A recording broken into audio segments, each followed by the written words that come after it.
I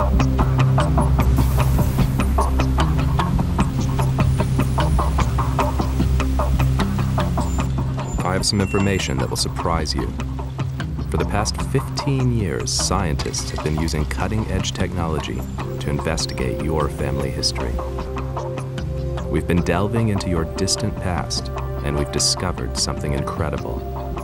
It's time we shared it with you. A long time ago, your family were on the brink of dying out. Yet somehow, against impossible odds, they managed not only to survive, but to become the most successful people on the planet. Come with me, and I'll tell you something that'll change your view of the world. It's the story of your family and how they conquered the earth.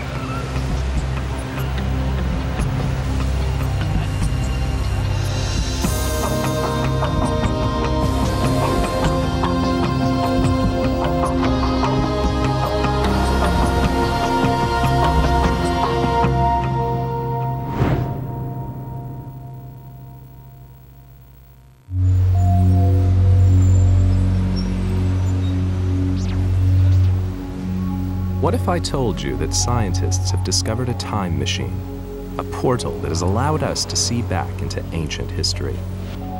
And what if I told you that for the past 10 years, I've been using this time machine to gather information that has been rewriting history, your history? And where does this information come from?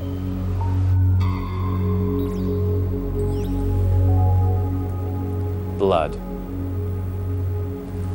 It's one of the world's most evocative substances. To many people, it represents the essence of life, a religious sacrament, a gift from the gods. But to me, it embodies the past. Because inside this tiny crimson drop is the greatest history book ever written.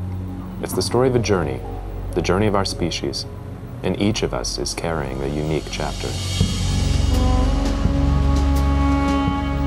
But it's only in the last decade that we've discovered how to read these stories, a window on the past that archaeologists could only dream of, a time machine hidden in our genes.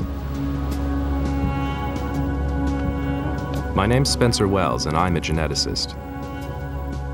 The adventure began for me as a young researcher when I was lucky enough to work with a special man.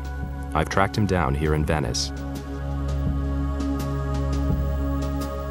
His name is Luca Cavalli-Sforza. Luca was the first man to realize that blood could be the time machine to reunite us with our ancestors. Evolution is history. Biological evolution is a genetic phenomenon. So unless we look at the genetics, we don't understand our history, we don't understand why we are made the way we are made. This is how it started. In science, every now and then a big new idea comes along. It happened back in the 50s. What if we could use blood to learn about our most distant ancestors? The question became an obsession for Luca. He gathered up blood samples from populations around the planet. Why? To build a family tree for the whole world. We saw that we could reconstruct a tree for these populations. We didn't know what it was supposed to be, but it made some kind of sense. Luca had made the first steps toward a monumental truth that everyone alive today might be related, but his results were still hazy. It's the 1970s, and Luca's out in Central Africa sampling the blood of the Biaka and Mbuti people. He had a hunch that isolated tribes could